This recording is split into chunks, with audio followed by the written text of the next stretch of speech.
Welcome into Ride the Line, the greatest podcast in sports betting entertainment. My name is Tanner Kern, certified G, bona fide stud, and you can't teach that.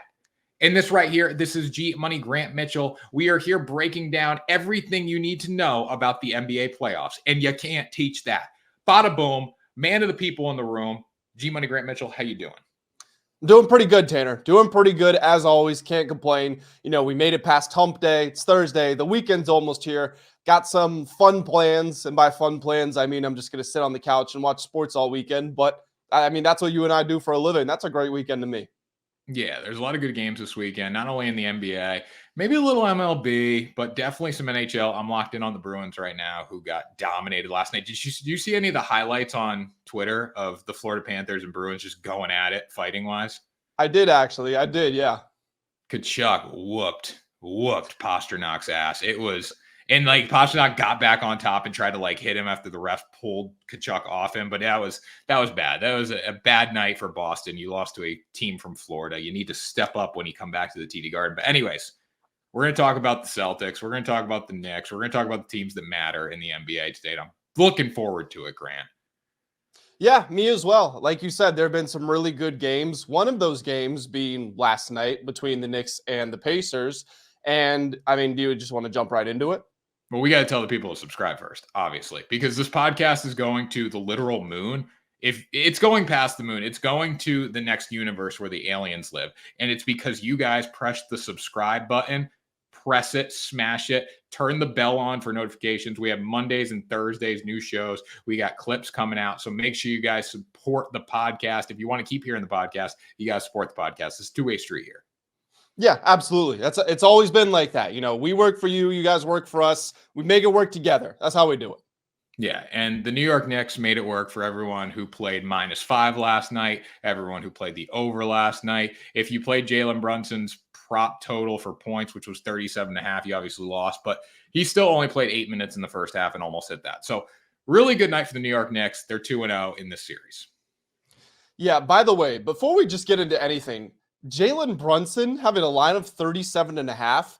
The highest that I can remember seeing was Luka at 36.5.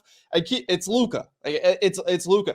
Jalen Brunson played 10 minutes in a game 7 2 years ago.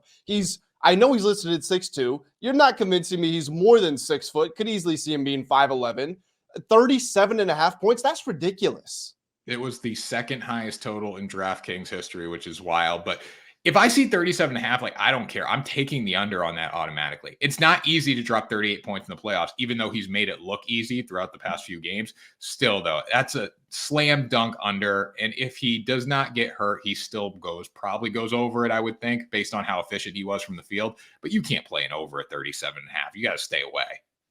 Yeah, I agree with you. But, I mean, like you said, a lot of people did play that over, and a lot of people got burned. And you know what? There's a pretty good chance it would have hit if he didn't suffer that injury. I mean, before we just talk about anything about this series or anything, we just need to talk about what Brunson is doing. Because entering this game, it was 4 straight games with 40-plus points in the playoffs. If you go back a game before, he had 39. So if he scores one more point in that one, then it's 5 straight games. And he might have hit 40 in this one if he didn't leave with the foot injury. I mean, for him to leave about 2/3 of the way through the first quarter, missed the entire second quarter. Tanner, you're an athlete, and I'm assuming you've suffered major injuries before. You know what happens. You think you can play through it, and then your blood stops pumping, your body cools down, and it sets in. The pain sets in, your lack of movement and mobility. For Brunson to go back, sit out again, the end of the first quarter, the entire second quarter, the entire halftime period, and then to be able to come out, lace him up in the third quarter. And if you watch that game, he was not able to move at full speed. He couldn't elevate, and he's not going over the top most of the time anyway. But when he was moving downhill, he couldn't really jump on his floaters or his lips, and it didn't matter. He was still able to put up more than 20 points in the second half. Just a huge hat tip to this guy, because what he's doing is remarkable. It looked like he got hit in the nuts. Like, everyone was like freaking out. That's what it looked like. He was grabbing him. He was in pain. And then he goes to the locker room like, what the frig? I bet the FanDuel Super Boost last night, which was Jalen Brunson, Dante DiVincenzo, and Josh Hart to record 70-plus points together. It looked like it wasn't going to hit. And the only reason it did hit, OG had the hamstring problem. Because if he didn't have that, he was scoring in the fourth quarter. Those three weren't going to be the guys scoring. So it hit. Unfortunately, it was because of an injury, but we also probably shouldn't have hit it with Jalen Brunson if he wasn't so efficient. So it was a weird night overall, but Brunson has been fantastic to watch. And I think the thing about this Knicks team as a whole, they're all big game players. Brunson has outperformed his regular season averages. Dante DiVincenzo has outperformed his regular season averages. So is Josh Hart. Like, the Villanova boys have really carried this team. OG was great last night as well before he got injured. So, big game team. That's what I would call the New York Knicks right now. They're playing up when they get into the big games, which you don't see a lot in the playoffs. A lot of guys come down to earth. Tyrese Haliburton last night was fantastic. In game one of the series, he only had 6 points. So you're seeing a Knicks team that kind of knows how to win, knows how to play in the big game. That's huge down the stretch here in the playoffs.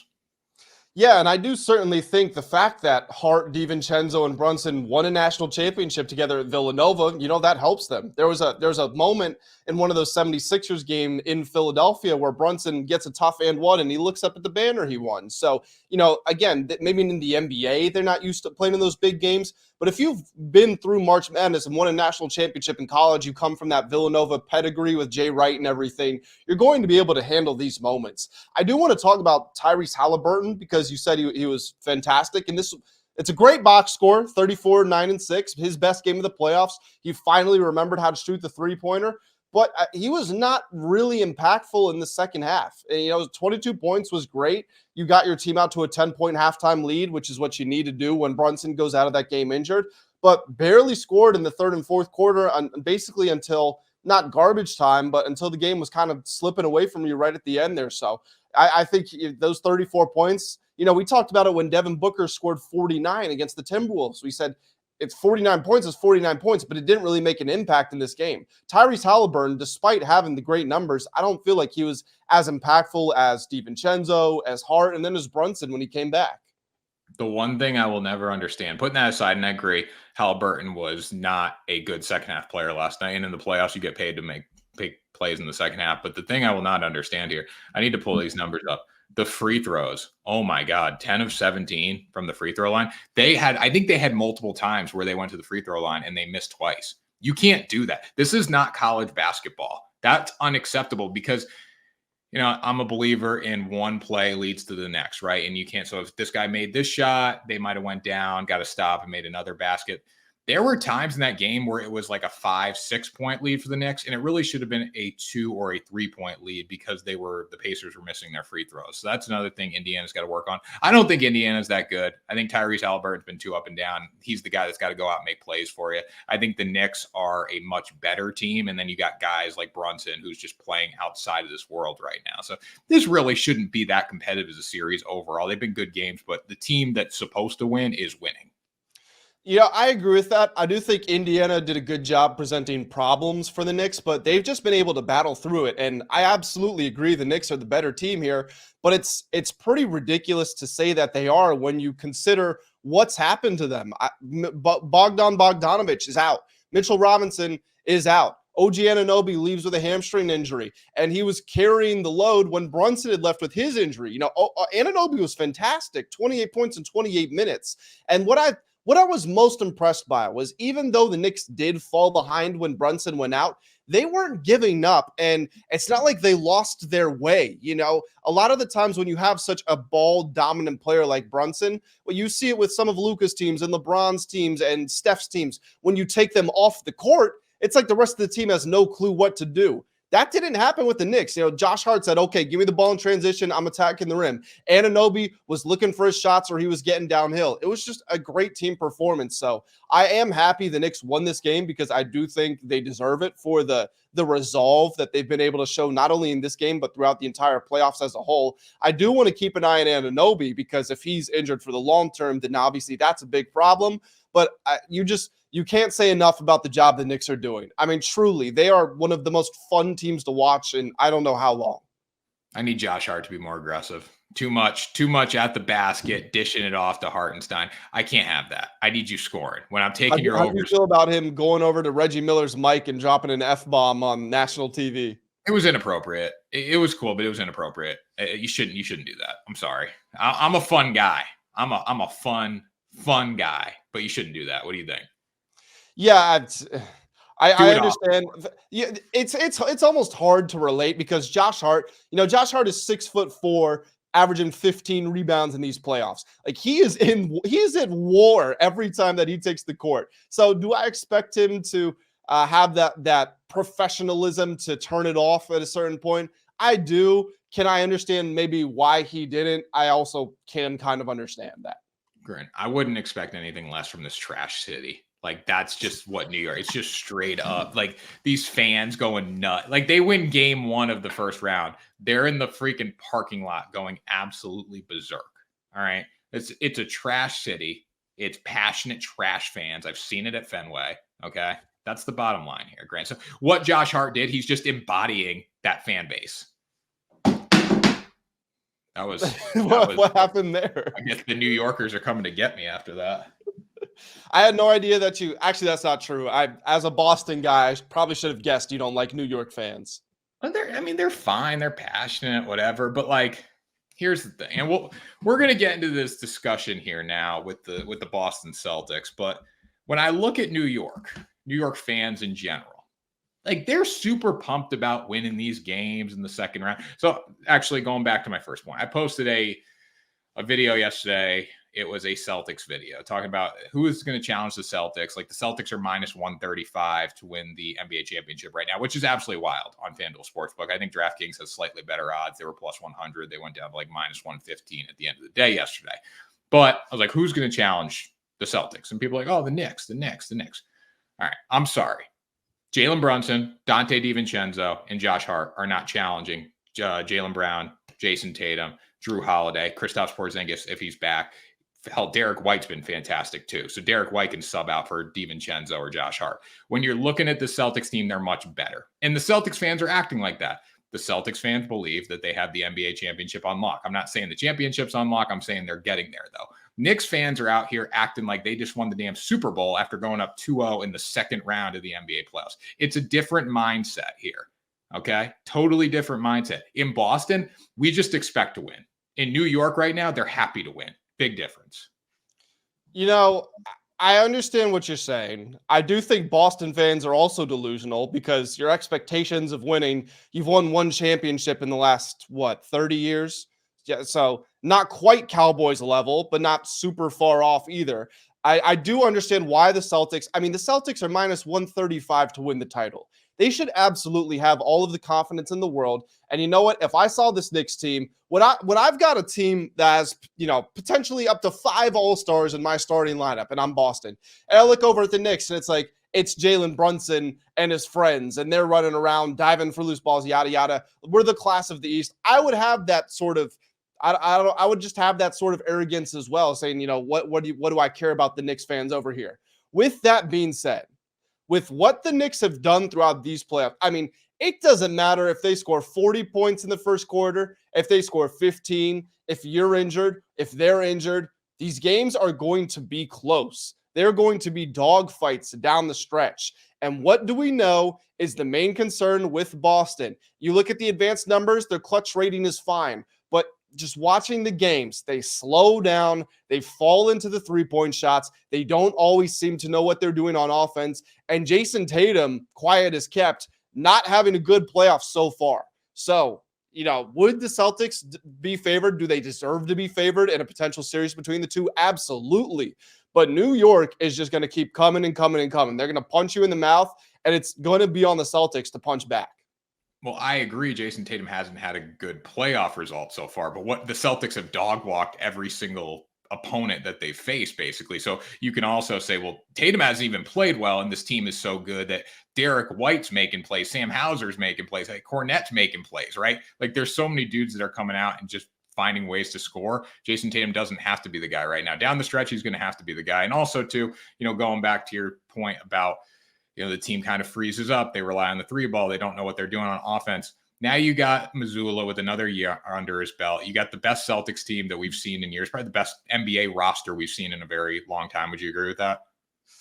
As far as top to bottom, cohesiveness, skills, the fit and everything, Denver last year was definitely up there.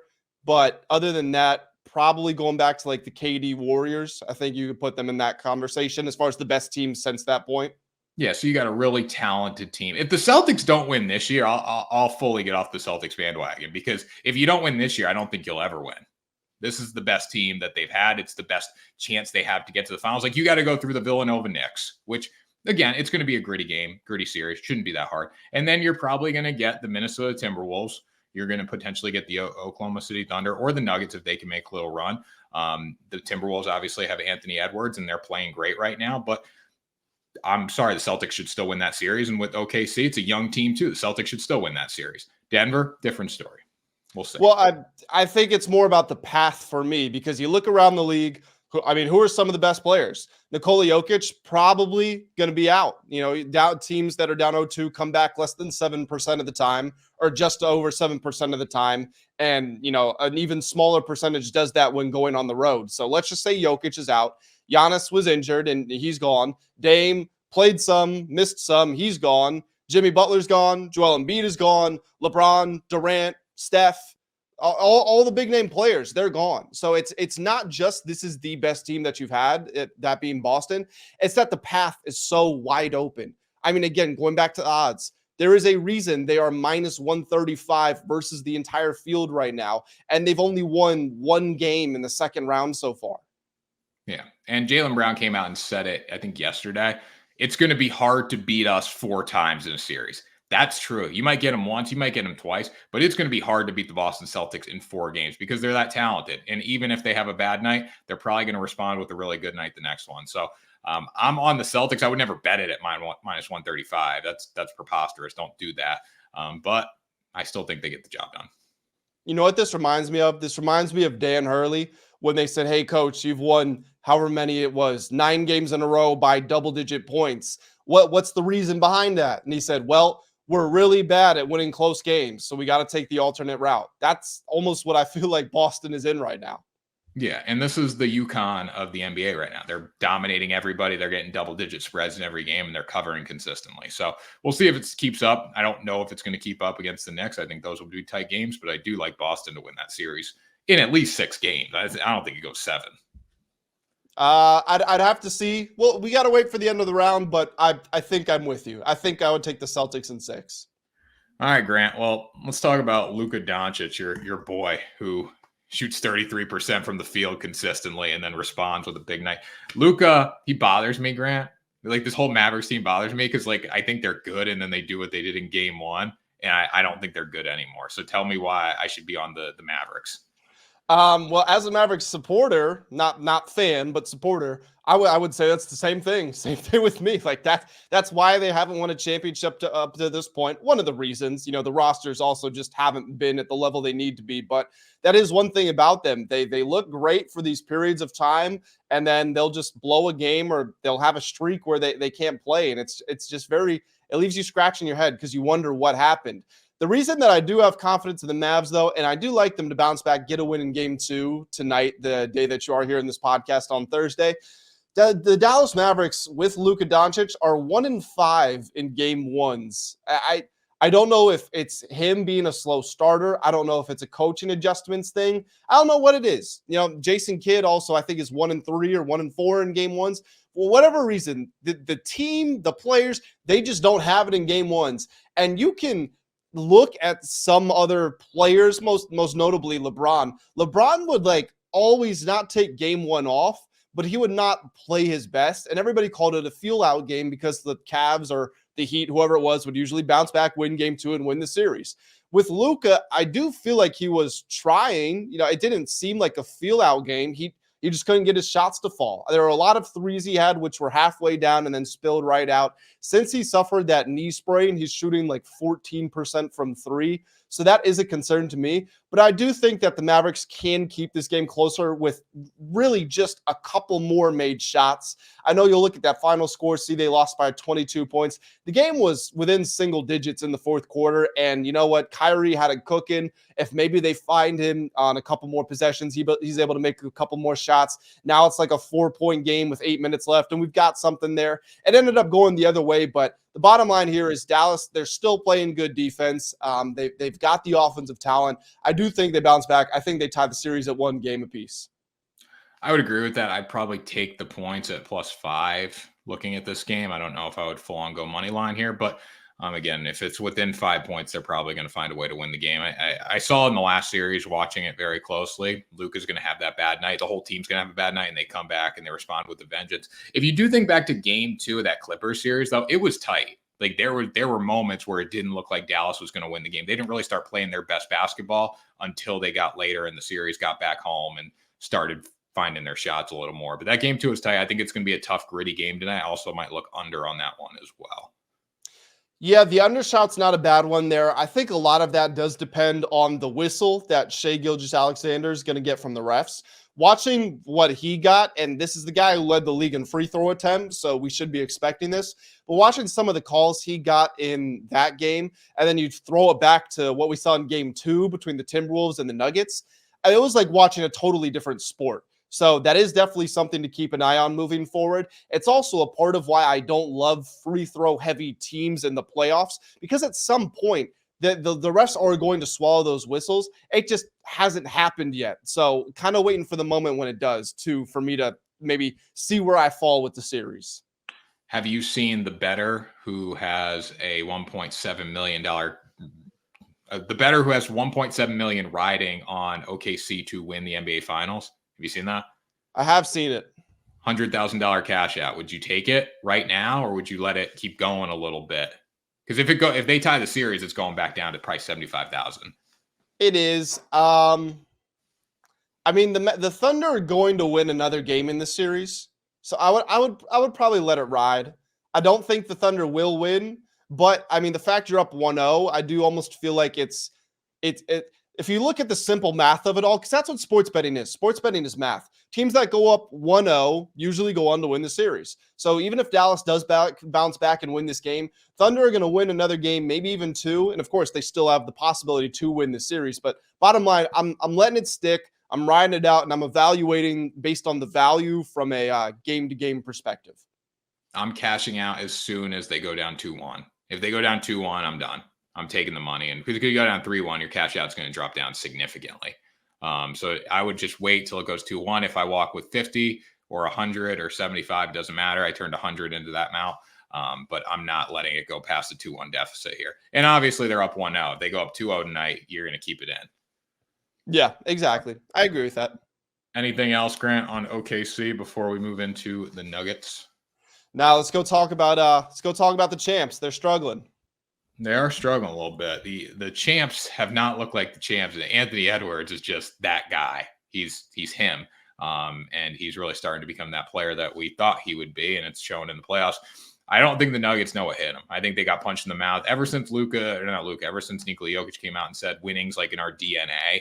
They haven't won. They're 1-3 since that quote. So not looking good in my opinion. No, I don't know. Look, you're going to call me a Lakers fan. It is what it is. I've had a problem with the way that the Nuggets have handled themselves since they won the championship. I've had a problem with the front office saying we're not worried about the next ring. We're worried about building a dynasty. I've had problems with the PA announcer calling Michael Malone the LeBron's daddy. I've had the problems with the way that Michael Malone has gotten in the face of officials. I had a problem with Nikola Jokic saying I need 2 of me to beat the Timberwolves. I have a problem with Jamal Murray throwing stuff out onto the court. I have a problem with pretty much everything the Nuggets have done over the last 2 weeks. And then, there have been signs coming. Like, we can throw it back to the end of the regular season. They're playing the San Antonio Spurs. They're up by 17 points in the 4th quarter. You win that game, you essentially lock up the number 1 seed throughout the playoffs. What do? They allow the Spurs, who won 4 games all year, to come back from 17 down in the 4th quarter on the road and win the game. And of course, that drops you back in the seeding. We saw with the Lakers, they would come out very slow. They would be down 10 to 20 points at halftime, it felt like, in every game. And they're just continuing to have this lackadaisical approach against this team.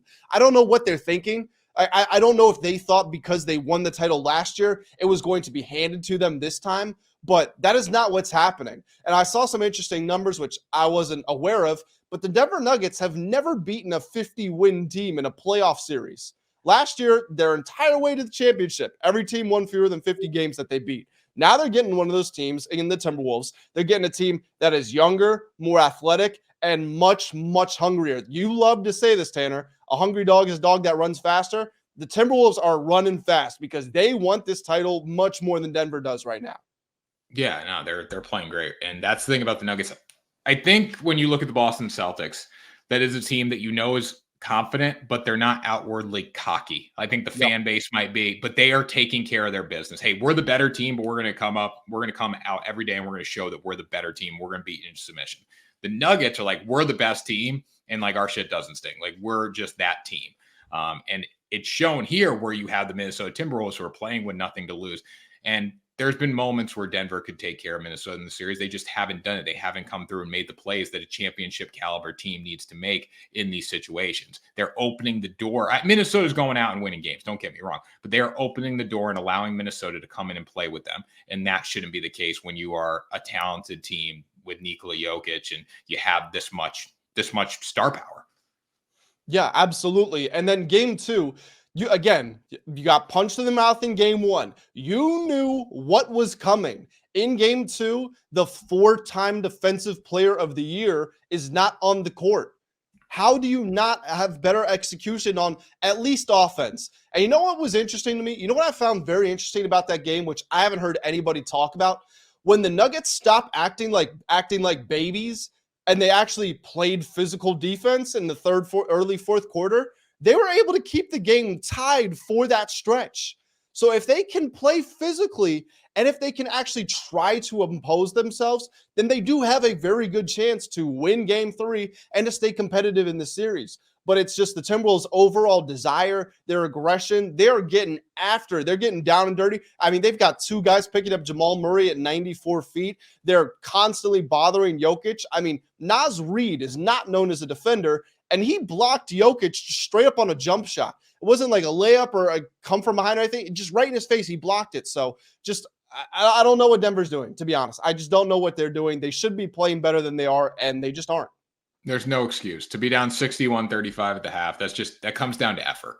Minnesota might be making their shots, but it comes down to effort. You're not showing up. You're not taking care of business. You're not handling your business. And that's the biggest difference we're seeing with this Nuggets team. Like you said, I think the cockiness and the complacency has really come into play here. And it's showing in the series. Now you got to fight for your life.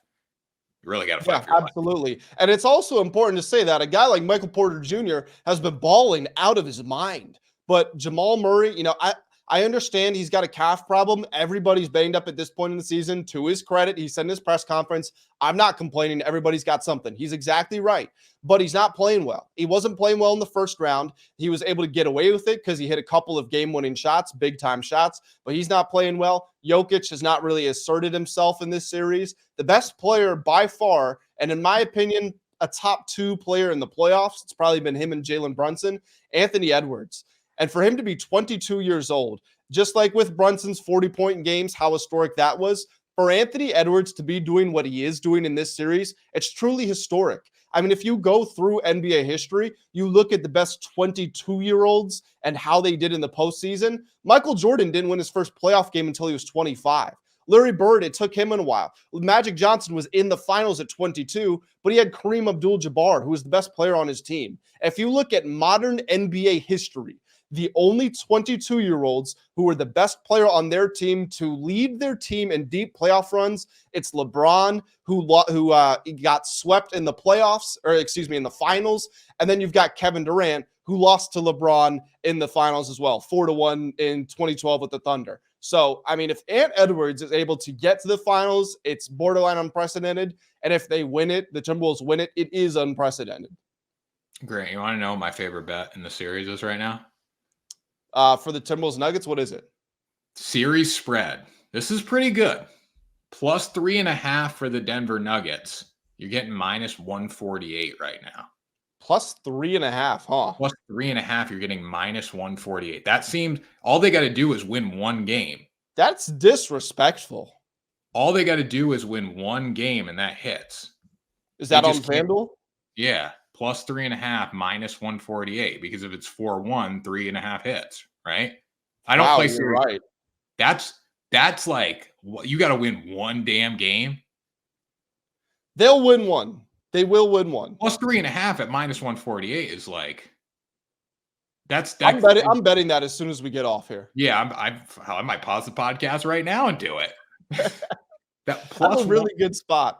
So the alternate spread? The Nuggets plus 2.5 is plus 132.